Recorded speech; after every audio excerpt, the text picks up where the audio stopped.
Okay, so the original plan for this video was to simply talk about how the servers are ending to this game, May 5th. But I did the typical thing I always do and procrastinated for I think like 2 months since they made the announcement.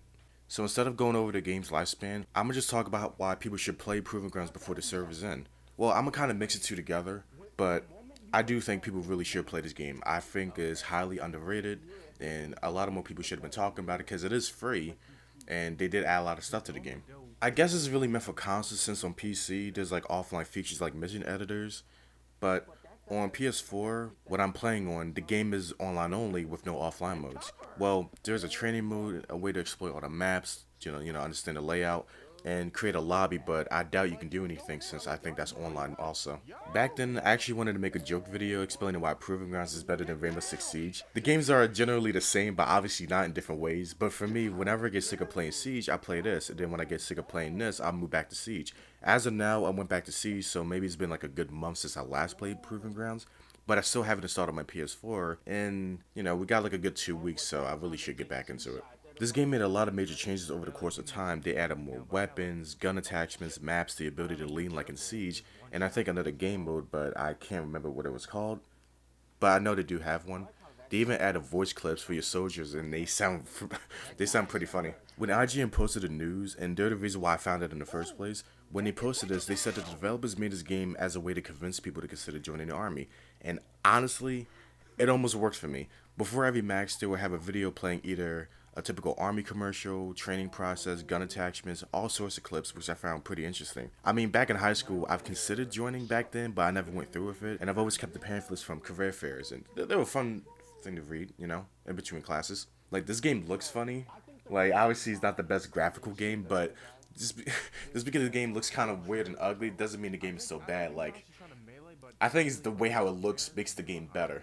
Because, like, the characters look funny, the running animation is funny. You got like cool animations like when you get choked out, or when you get knocked out in the back when you get stealth takedown. They got a good selection of guns. They have fun challenges you can do.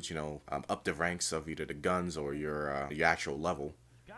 And back when I played more consistently, my teammates were like god awful, where it was funny and frustrating at the same time. But then when I took like a little hiatus, and then when I came back, everybody was better. I'm like, whoa, whoa, whoa. My team is actually smacking them. And then I'm not saying I'm the best player, but I used to never be on the bottom of the scoreboard. Now sometimes I am. I'm like, yo, these people are mopping the floor with these guys. Like they got like better strats, using like top tier guns. They have best attachments. Like they're playing like Team Alpha Delta Force. It's pretty crazy. It gets pretty competitive to be honest. And there were actually tournaments they announced back then, and some part of me wanted to actually sign up for it, but I really I never played with anybody except for my one friend, and then like even that it took a long time to convince him because before I would just have my friend share play with me, so then he'll watch me, we'll have fun with it. But mostly I was like 90% solo up until a couple months ago. But there was only I almost said 2 months. There's only 2 weeks left in the game, and I really think people should really just give this game a chance before it goes offline. I'm surprised it's going offline. I'm not sure why they're doing it.